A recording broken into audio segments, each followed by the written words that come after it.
47 साल का काम 6 साल में निपटा दिया। मोदी ने दुनिया में इतिहास बना दिया। वर्ल्ड बैंक हैरान, IMF है दंग। मोदी के पास ये कौन सा मैजिक है। ऐतिहासिक G20 डॉक्यूमेंट्स। भारत के जैम ने दुनिया को डिजिटल इंडिया का बना दिया दीवाना, तो UPI पर लट्टू हो गया वर्ल्ड बैंक। विदेशी मीडिया ढूंढती रह गई भारत की कमी, तो भारत की मीडिया भी उठाती रही सवाल। निंदक निये राखिए वाला फॉर्मूला अपनाया, दुनिया के सामने मोदी ने लिख दिया स्वर्णिम इतिहास। तारीफ पर तारीफ, तारीफ पर तारीफ, तारीफ पर तारीफ। बाइडेन कर रहे थे तारीफ, ओलाफ स्कॉल्ज कर रहे थे तारीफ, एंथनी अल्बनीज कर रहे थे तारीफ, मैक्रो कर रहे थे तारीफ, सरगई लावरेव भी तारीफों की पुल बांध रहे थे। और तो और शेख भी कर रहे थे तारीफ और शेख हसीना भी कर रही थी तारीफ। मोदी ने यह सब कैसे किया। जनधन बैंक खाते, आधार और मोबाइल फोन। जब प्रधानमंत्री नरेंद्र मोदी भारत में जनधन बैंक अकाउंट खुलवा रहे थे तो विपक्ष हंसा। आधार कार्ड से मोबाइल नंबर और बैंक खातों को लिंक करवा रहे थे तब भी विपक्ष हंसा। डिजिटल इंडिया कैंपेन चलाए तो विपक्ष तब भी हंसा। लेकिन इन्हीं 3 चीजों ने पूरी दुनिया में भारत को विश्वगुरु बना दिया। पिछले साल भारत की नॉमिनल GDP का 50% के बराबर UPI ट्रांजैक्शन हुआ। GDP 2 तरीके से काउंट होती है, रियल और दूसरा नॉमिनल। रियल GDP के हिसाब से भारत की GDP 11 ट्रिलियन की हो जाएगी, लेकिन अगर नॉमिनल GDP गिने तो भारत की GDP 2.9 ट्रिलियन की बनती है। अगर हम गलत नहीं है तो नॉमिनल GDP का मतलब हुआ कि भारत ने एक साल में जितना प्रोडक्शन किया उसकी कुल कीमत। भारत में इतनी आबादी है कि हर किसी तक डिजिटल बैंकिंग सेवा अगर पहुंचाने जाते नरेंद्र मोदी और पिछली सरकारों के ढर्रे पर जाते तो कम से कम 47 साल लग जाते। लेकिन मोदी ने UPI, आधार और स्मार्टफोन के जरिए इसे सिर्फ 6 साल में पूरा कर दिया। अब आगे की कुछ तस्वीर दिखाते हैं, बहुत ध्यान से देखिएगा। एनवीडिया दुनिया की सबसे छठी बड़ी कंपनी है। शेयर बाजार में इसकी कीमत $1 ट्रिलियन से ज्यादा यानी कि 42 लाख करोड़ रुपए।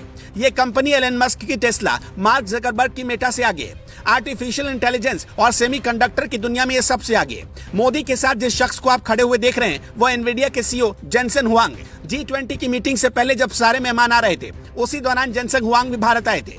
G20 से ठीक पहले प्रधानमंत्री मोदी से मिले, उसके बाद टाटा और रिलायंस से मिलकर काम करने का फैसला किया। G20 की बैठक से जेनसेन हुआंग का कोई लेना देना नहीं था, लेकिन इसी बीच भारत ने यह उपलब्धि हासिल की और एनवीडिया ने रिलायंस और टाटा के साथ मिलकर एक बड़ी डील साइन की। लेकिन यह उपलब्धि आपको किसी ने नहीं दिखाई। डील में तय हुआ कि TCS के 60,000 प्रोफेशनल को ट्रेनिंग दी जाएगी। रिलायंस के साथ मिलकर भारत में आर्टिफिशियल इंटेलिजेंस इंफ्रास्ट्रक्चर का निर्माण किया जाएगा।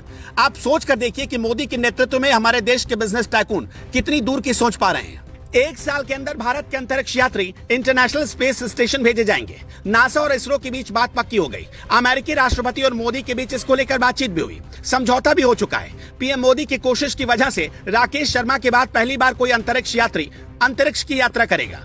देश में जब इतना प्राउड मोमेंट था तब हमारा विपक्ष प्राउड फील करने की जगह भांति भांति के सवाल पूछ रहा था। सवाल भी कैसे कि सुनकर आप हंस पड़ेंगे। रात्रि भोज में मोदी ने क्यों नहीं बुलाया, भारत मंडपम के नाम में भारत क्यों है, बैकग्राउंड में कोणार्क और नालंदा यूनिवर्सिटी क्यों दिखाया गया, विदेशी मेहमानों को लेने मोदी एयरपोर्ट क्यों नहीं गए, समिट के लिए दिल्ली के आवारा कुत्तों को क्यों पकड़ा गया, रास्ते में पड़ने वाले झुग्गी बस्तियों को क्यों छिपाया गया, खड़गे को क्यों नहीं बुलाया गया, देश के लोग क्यों भूखे सो रहे हैं और यहाँ तक की दावत क्यों दी जा रही है जब देश में गरीबी है।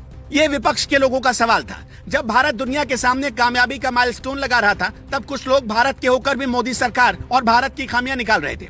आप खुद सबूत देख लीजिए पिछले कुछ घंटों में क्या क्या हुआ है।